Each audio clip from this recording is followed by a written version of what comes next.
உலக நன்மைக்காக வேண்டி மதுரையில் உள்ள தனியார் அரங்கில் நடைபெற்ற ஆருத்யா யாகத்தில் கலந்து கொண்ட அதிமுக முன்னாள் அமைச்சர் ஆர்.வி. உதயகுமார் பின்னர் செய்தியாளர்களுக்கு பேட்டியளித்தார்.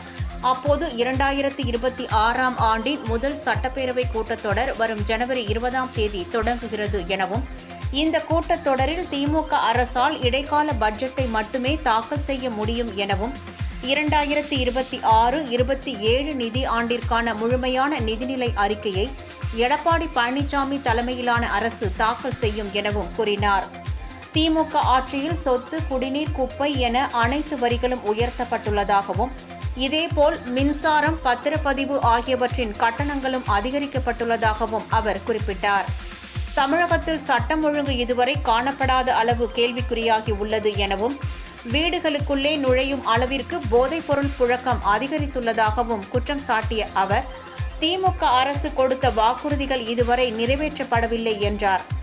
அதிகாரம் மற்றும் போலீஸை வைத்து தேர்தலில் வென்றுவிடலாம் என முதல்வர் ஸ்டாலின் நினைத்துக் கொண்டிருக்கிறார் எனவும், ஆனால் அவருடைய எண்ணம் நிறைவேறாது எனவும் அவர் தெரிவித்தார். தமிழக சட்டப்பேரவையுடைய பொதுத் தேர்தல் 2026 நடைபெற உள்ளது. தற்போதைய திமுக அரசு 2026ஆம் ஆண்டிலே தேர்தல் அறிவிப்புக்கு முன்பாக இடைக்கால பட்ஜெட்டை தாக்கல் செய்ய முடியுமே தவிர முழுமையான நிதிநிலை அறிக்கையை அவர்களால் தாக்கல் செய்ய முடியாது. இது நான் ஜோசியமோ ஆருடமோ சொல்லவில்லை. இது மக்கள் அளிக்க இருக்கிற தீர்ப்பு. தேர்தல் முடிந்த பிறகு புரட்சி தமிழர், வருங்கால முதலமைச்சர், சாமானிய முதல்வராக சரித்திரம் படைத்திட்ட, எளிய முதல்வராக இலக்கணம் படைத்திட்ட, எளிமையின் அடையாளம், அன்பின் வடிவம், ஆற்றலின் உருவம், கருணையின் ஊற்று புரட்சி தமிழர் ஐயா எடப்பாடியார் அவர்களுடைய தலைமையிலே தான் 2026-27ஆம் ஆண்டுக்கான நிதிநிலை அறிக்கை ஜனநாயக அரசாக, மக்களாட்சியின் மகத்துவமாக புரட்சி தமிழர் ஐயா எடப்பாடியார் அவர்கள் தலைமையிலே சமர்ப்பிக்கப்படும் என்பதுதான் இந்த புத்தாண்டினுடைய மகிழ்ச்சியான செய்தி. இன்றைக்கு அனைத்திந்திய அண்ணா திராவிட முன்னேற்ற கழகத்தை தவிர வேறு யாரும் நடைபெற்று கொண்டிருக்கிற மக்கள் விரோத அரசு, செயல்படாத அரசு, முடங்கியிருக்கிற அரசு, செயலற்று போயிருக்கிற அரசு, அதை இன்றைக்கு எந்த கட்சிகளும் தீர்வு காணுகின்ற வகையிலே கண்டன குரல் எழுப்புவதில்லை. விளம்பரம் தேடுகிற வகையிலே வேண்டுமானால் அவர்கள் அதை பற்றி விவாதிக்கலாம், கருத்து சொல்லலாம். இன்றைக்கு மின்சார கட்டணம் உயர்த்தப்பட்டிருக்கிறது. வரலாறு காணாத வகையிலே சொத்து வரி உயர்த்தப்பட்டிருக்கிறது. வரலாறு காணாத வகையிலே பத்திரப்பதிவு கட்டணம் உயர்த்தப்பட்டிருக்கிறது. வரலாறு காணாத வகையிலே குடிநீர் வரி, குப்பை வரி உயர்த்தப்பட்டிருக்கிறது. கட்டுமான பொருட்களின் விலை உயர்ந்திருக்கிறது. அரிசி, பருப்பு, எண்ணெய், காய்கறி விலை உயர்ந்திருக்கிறது. பால் விலை உயர்த்தப்பட்டிருக்கிறது. சட்டம் ஒழுங்கினுடைய இதுவரை காணப்படாத வகையிலே கேள்விக்குறியாய் இருக்கிறது. பாலியல் வன்கொடுமைகள் நாம் சொல்ல தேவையில்லை. தமிழகம் தலைகுனிந்து இருக்கிறது. போதைப்பொருள் நடமாட்டம் வீட்டுக்குள்ளே நுழைகின்ற வகையிலே வாசற்படியிலே நின்று எச்சரிக்கை செய்து கொண்டிருக்கிறது. கடன் வாங்குவதிலே இந்தியாவிலே முதலிடத்திலே தமிழகம் இருக்கிறது. இதுதான் இன்றைய நிலை. மாண்புமிகு எதிர்க்கட்சி தலைவர் புரட்சி தமிழர் ஐயா எடப்பாடியார் திறந்தோறும் இது குறித்து கண்டனங்களை எழுப்பி உரிமைகளை மீட்க, தமிழகத்தை மீட்க, மக்களை காக்க தன்னை அர்ப்பணித்து உழைத்து வருவதை இந்த தமிழ்நாட்டு மக்கள் நன்றாக அறிவார்கள்.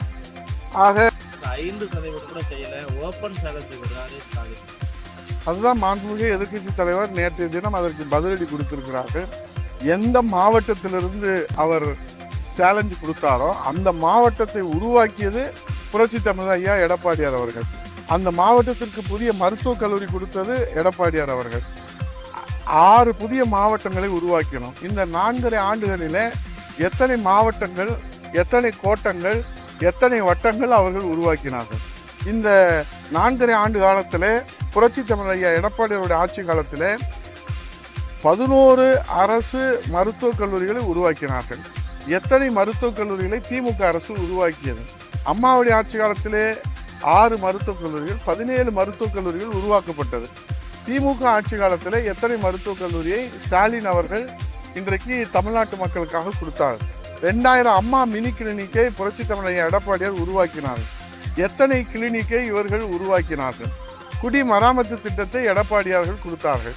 இவர்கள் என்ன நீர் மேலாண்மைக்கு திட்டத்தை கொடுத்தார்கள்? இப்படி அடுக்கடுக்கான பதிலடியினாலே இன்றைக்கு தேர்தல் ஜுரத்தால் தான் பொங்கல் பரிசு, இன்றைக்கு தேர்தல் ஜுரத்தால் தான் மடிக்கணினியை அறிவிக்கிறார்களே தவிர மக்களுக்கு பயனளிக்க வேண்டும் என்று உண்மையிலே ஸ்டாலின் நினைத்திருப்பாரானால் அவர் ஆட்சி பொறுப்பை ஏற்றவுடன் இந்த 5 ஆண்டு காலம் கொடுத்திருப்பார்கள். எப்பொழுதெல்லாம் தேர்தல் வருகிறதோ அப்பொழுதெல்லாம் அவருக்கு தேர்தல் வாக்குறுதி ஞாபகத்துக்கு வரும். மகளிர் உரிமை தொகை திட்டம் போன 2021 சட்டமன்றத்தில் அறிவித்தார்கள்.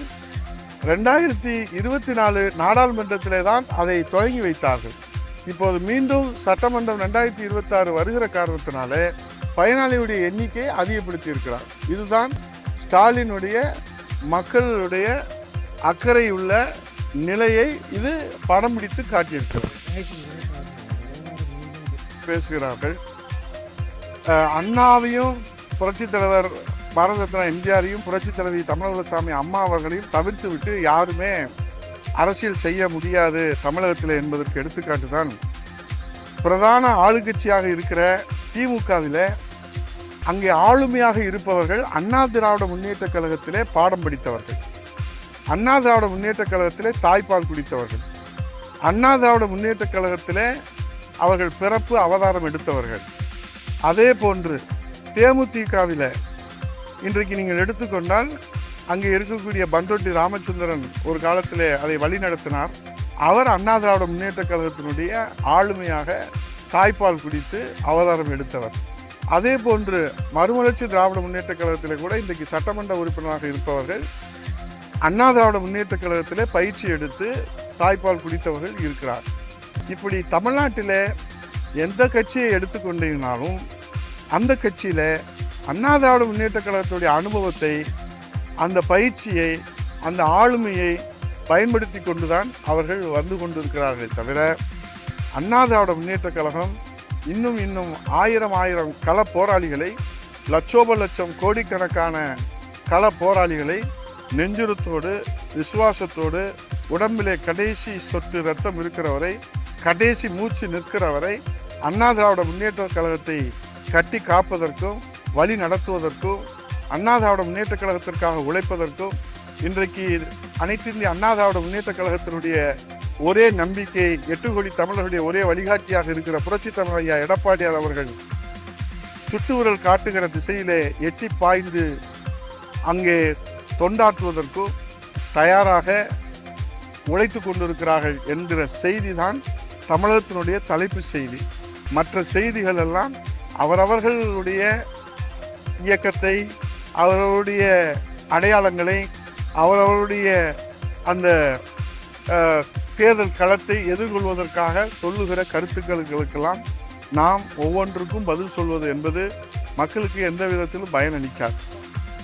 சட்டமன்றத்தை இனிமேல் பார்க்க போகிறவர்கள், சட்டமன்றத்தை இதுவரை பார்க்காதவர்கள் சொல்லுகிற கருத்துக்களுக்கு என்ன மதிப்பு இருக்கிறது என்பதை தேர்தல் களம்தான் பதில் சொல்லுமே தவிர இந்த உதயகுமார் பதில் சொல்ல முடியாது, அவரும் அதற்கு பதில் சொல்ல முடியாது. புரட்சி தலைவர் எம்ஜிஆர் ஒரு சட்டமன்ற உறுப்பினராக மக்கள் பணியாற்றி ஒரு மாபெரும் பேரறிஞர் பிறந்த அண்ணாவுடைய தலைமையில் திராவிட முன்னேற்ற கழகத்தில் அனுபவம் பெற்று நீங்கள் தமிழ்நாட்டினுடைய முதலமைச்சராக வந்தவர்களை எல்லாம் நீங்கள் பார்த்தீர்களானால் தேர்தல் களத்தில் நின்று வென்று அனுபவம் பெற்று முதலமைச்சராக வந்திருக்கிறார். தேர்தல் களத்திலே நிற்காதவர்கள் தங்களுடைய லட்சியங்களை, கொள்கைகளை, கோட்பாடுகளை சொல்வதிலே தவறு ஒன்றுமில்லை ஜனநாயகத்தில். ஆனால் அதற்கு என்ன மதிப்பு இருக்கிறது என்பதை 2026 சட்டமன்ற தேர்தல் தான் அதற்கு உரிய பதிலை சொல்ல முடியுமே தவிர தனிநபராக யார் கருத்தும் அதற்கு சரியான பதிலாக அமையாது. புரட்சித் தலைவர் அம்மாவை எடுத்துக்கொண்டாலும் நாடாளுமன்றத்திலே பணியாற்றி, சட்டமன்றத்திலே பணியாற்றி, எதிர்க்கட்சி தலைவராக பணியாற்றி அவர்கள் முதலமைச்சராக வந்தார்கள்.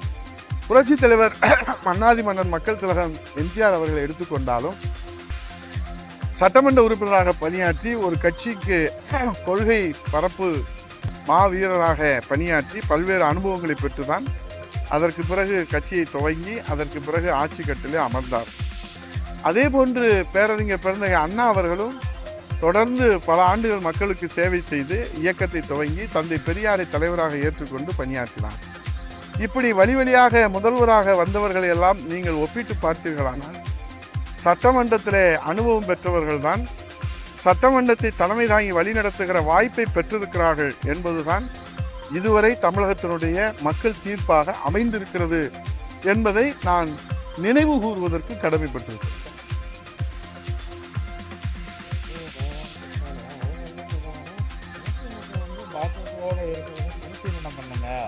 அப்படின்னு சொல்றாங்க. இதுல நீங்க வர்றதுக்கான டிமாண்டா அவங்கள சொல்ற மாதிரி இந்த தகவல் எல்லாம் அப்படியெல்லாம் ஊடகங்களுக்கு தெரிகிற வகையில எந்த மாதிரியான கூட்டணி விவகாரங்களும் பேசப்படாது. இதற்கென்று எங்களுக்கு பொதுச் செயலாளர் கூட்டணி பற்றி முடிவு செய்வதற்கு அவருக்கு முழு அதிகாரத்தை கழக செயற்குழு பொதுக்குழுவிலே தீர்மானமாக நிறைவேற்றி அவரிடத்துல ஒட்டுமொத்த அண்ணா திராவிட முன்னேற்ற கழகத்தினுடைய பொதுக்குழு செயற்குழு ஒப்படைத்திருக்கிறது. அதற்குரிய முயற்சிகளை எடுத்து தேர்தல் வியூகத்தை வகுத்து கொண்டிருக்கிறார்கள். இந்த 2026 தேர்தல் வியூகம் புரட்சி தமிழர் ஐயா எடப்பாடியார் வகுக்கிற தேர்தல் வியூகம் அண்ணா திராவிட முன்னேற்ற கழகத்தினுடைய தலைமையிலான வெற்றி கூட்டணிக்கு மாபெரும் வெற்றியை பெற்றுத்தரும் என்பதில் யாருக்கும் எந்த சந்தேகமும் வேண்டாம்.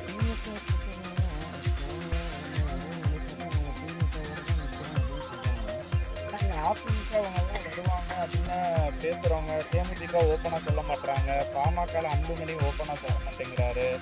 ஏதாவது உங்களுக்கு ஊடகங்களை பொறுத்தளவில் பரபரப்பா எப்பயுமே தமிழக அரசியல் களத்தை கொண்டு போகணும். அதற்காக நீங்கள் பல்வேறு கருத்துக்களை கேட்பது உங்களுடைய உரிமை, அதில் ஒன்றும் மாற்று கருத்து கிடையாது. அது மணி எப்போதுமே குமார் மணி எல்லாருமே சூடாக சுவையாக மக்களுக்கு செய்தியை கொடுக்கணும் அப்படின்றதுல ஆர்வமானவங்க மாற்று கருத்து இல்லை. நான் அதில் ஒன்றும் இல்லை.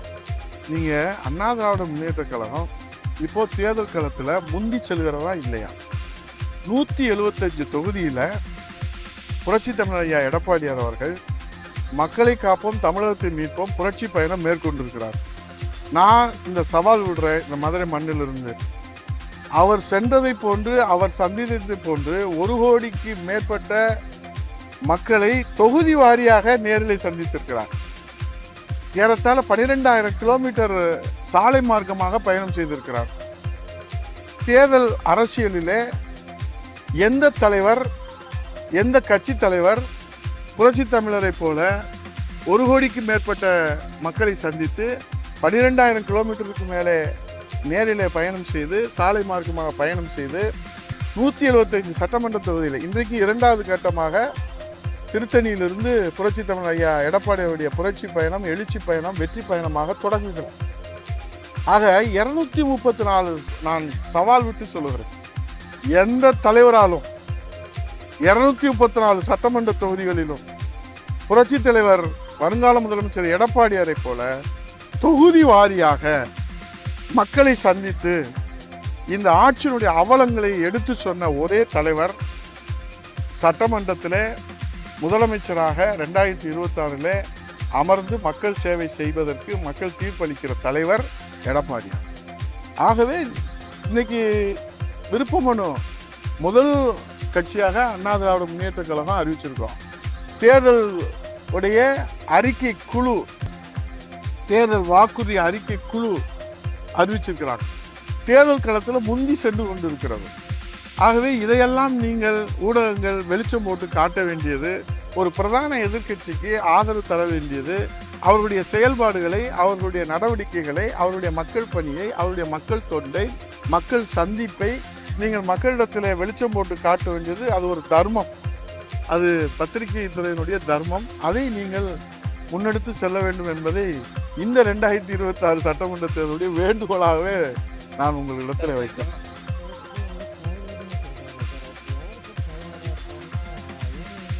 தலைவர்கள் சொல்லுகிற கருத்துக்களுக்கு தலைவர்கள் சம்பந்தப்பட்ட தலைவர்களிடத்துல தான் நீங்கள் விளக்கம் பெற முடியுமே தவிர அவர்களுடைய கருத்துகளையும் அந்த பார்வைக்கு எங்களுடைய பார்வை என்ன என்று கேட்பது அது ஒரு வீண் விவாதத்தை தேவையில்லாத விவாதத்தை உருவாக்குவதற்கான கேள்வியாகத்தான் அது அமையுமே தவிர அதனால எந்த நன்மையும் ஏற்பட போவதில்லை. எங்களுடைய இலக்கு எங்களை போன்று திமுகவை கடுமையாக விமர்சிப்பதற்கு தமிழ்நாட்டிலே யாரும் இல்லை. திராவிட முன்னேற்ற கழகத்தை கடுமையாக நாங்கள் விமர்சிக்கிறோம், தோற்றுகிறோம். ஏன்னால் ஆட்சியில் இருப்பது திமுக, ஆட்சி அதிகாரத்தில் இருப்பது திமுக. மக்கள் விரோத நடவடிக்கை ஏற்றுக்கொள்வதற்கு இன்றைக்கு சேர்ந்து கொண்டிருக்கிறது திமுக. நாளைக்கு நாங்கள் இதை வாரிசு அரசியலை தொடர்வோம், சர்வாதிகாரத்தை தொடர்வோம் என்று ஆணவ போக்கு சொல்வது திமுக. ஸ்டாலின் அவரை எதிர்ப்பதுதான் இலக்கு. எங்களுடைய இலக்கை நீங்கள் திசை திருப்ப பார்த்தீர்களானால் புரட்சி தமிழர் ஐயா எடப்பாடியாருடைய இலக்கை அவர் குறி அர்ஜுனன் குறி. எங்களுடைய குறி திமுக, எங்களுடைய எதிரி திமுக, நாங்கள் வீழ்த்த வேண்டிய எதிரி திமுக, தமிழ்நாட்டு மக்களுக்கு விரோதி திமுக, தமிழ்நாட்டு மக்களுக்கு விரோதமாக செயல்படுகிற சர்வாதிகாரம் திமுக ஸ்டாலின். எங்களுடைய அர்ஜுனன் குறி அண்ணா திராவிட முன்னேற்ற கழக ரத்தத்திலே ஊறியது, புரட்சி தலைவர் ஊட்டி வளர்த்த அந்த விசுவாசம் திமுகவை வீழ்த்துவது, அண்ணா திமுகவை வாழ வைப்பது. அந்த விசுவாசத்திலே 2 கோடி தொண்டர்கள் 8 கோடி தமிழர்களுடைய நம்பிக்கையோடு உழைத்துக் கொண்டிருக்கிறார். ஆகவே இலக்கை நீங்கள் திசை திருப்புவதற்கு, மடைமாற்றம் செய்வதற்கு கேள்விகள் எழுப்பினால் அதற்கு நாங்கள் பொறுப்பாக. தேர்தல் அறிக்கை குழுவில்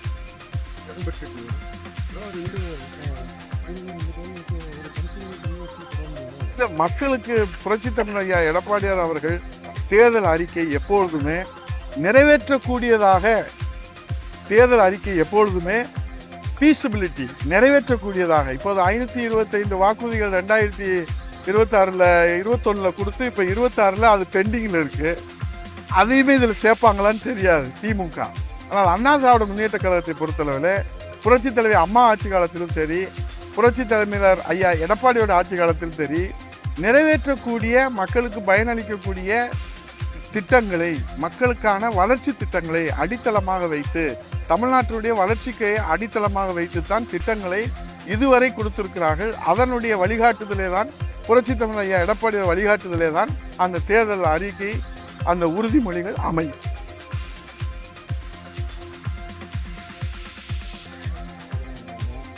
அப்போ இப்பவும் அவங்க தான் போட்டிருக்கிறாங்க.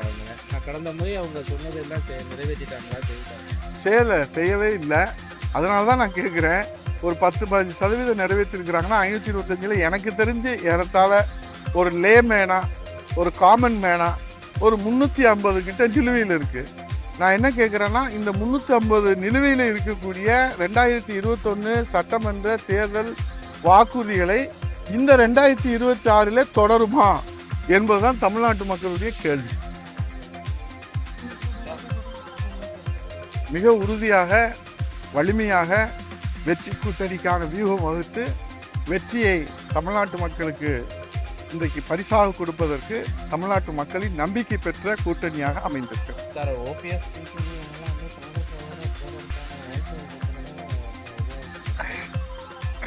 அவங்களோட பேச்சும் அப்படிதான் இருக்குது. ஒருவேளை இதன் காரணமா அதிமுக பலவீனமுடைய மணி, இப்போ நீங்கள் திரும்பவே சுற்றி வர்றீங்க.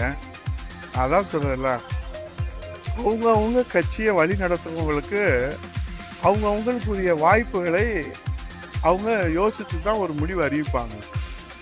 ஏன் இப்படி சொல்கிறாங்க, ஏன் அப்படி சொல்கிறாங்க அப்படின்னு சொல்கிறதுக்கு இந்த சாமானிய தொண்டனுக்கு எந்த அதிகாரமும் கிடையாது, உரிமையும் கிடையாது.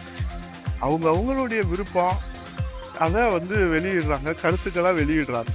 அதுக்கு மக்கள் மத்தியில் என்ன வரவேற்பு இருக்குது, என்ன மதிப்பு இருக்குது அப்படின்றதெல்லாம் 2026 சட்டமன்ற தேர்தலில் தான் நம்ம பொறுத்திருந்து பார்க்கணுமே தவிர, நீங்கள் 2026 சட்டமன்ற தேர்தல் வரைக்கும் பொறுத்துருங்க.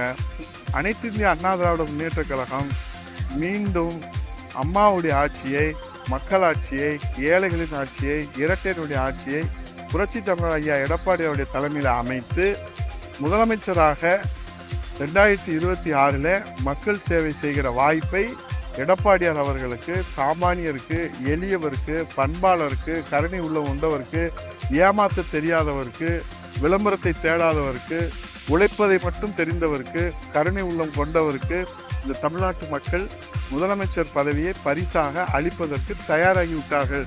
அதுதான் களம், அதுதான் தேர்தல் களம், அதுதான் இன்றைய நிலவரம். மற்றதெல்லாம் கலவரம்.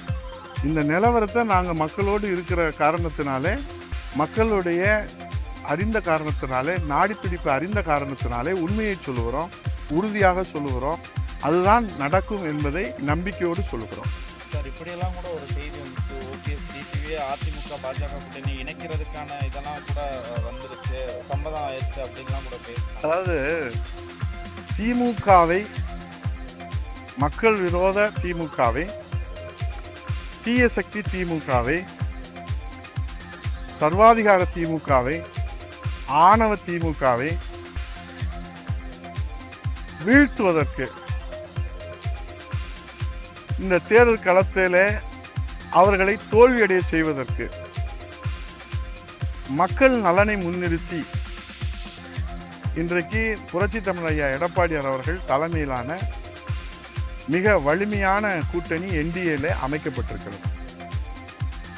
இந்த என்டிஏ கூட்டணியில தேர்தல் வியூகம் கிருஷ்ண பரமாத்மா அமைத்ததை போல இந்த சக்கராயுத வியூகம் என்பது அவ்வளவு எளிமையாக யாராலும் புரிந்து கொள்ள முடியாது.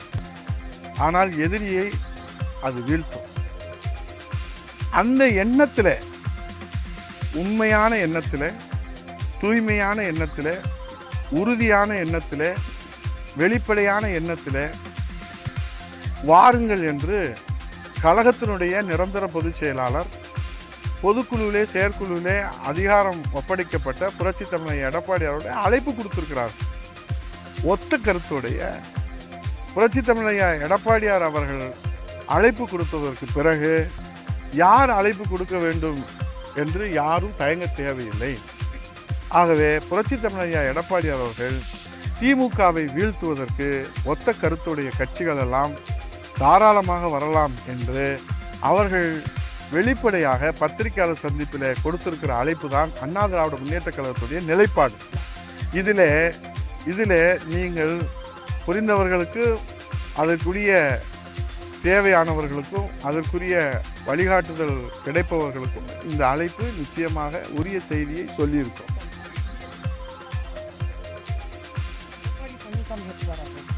அதுக்கான அழைப்பு தான் நீங்க மறைமுகமாக நான் சொல்றது, புரட்சி தமிழ் எடப்பாடி அவர்கள் சேலத்தில் திமுகவை வீழ்த்துவதற்கு உண்மையான, உறுதியான, வெளிப்படையான, விசுவாசமான அம்மாவுடைய லட்சியத்தை, புரட்சி தலைவர் எம்ஜிஆருடைய லட்சியத்தை, அம்மாவுடைய லட்சியம் என்ன, ஒரு குடும்பம் ஆதிக்கம் இருக்கக்கூடாது. புரட்சி தலைவருடைய லட்சியம் என்ன, ஒரு குடும்பம் ஆதிக்கம் இருக்கக்கூடாது. அதையெல்லாம் மனதிலே உறுதியாக கொண்டு வெளிப்படையாக யார் யார் புரட்சி தமிழ் ஐயா எடப்பாடியாருடைய தலைமையிலே முதலமைச்சராக புரட்சி தமிழ் ஐயா எடப்பாடியார் அவர்களை ஏற்றுக்கொண்டு ஒத்த கருத்துடையவர்கள் வரலாம் என்று பொதுச் செயலாளர் எடப்பாடியார் அவர்கள் எத்தனை முறை இன்றைக்கு மிக தெளிவாக புரிகிற வகை சொல்லியிருக்கிறார். அந்த அழைப்புக்கு மேலே யாரும் அழைப்பு கொடுப்பதற்கு யாரும் தயங்க தேவையில்லை. நன்றி, வணக்கம்.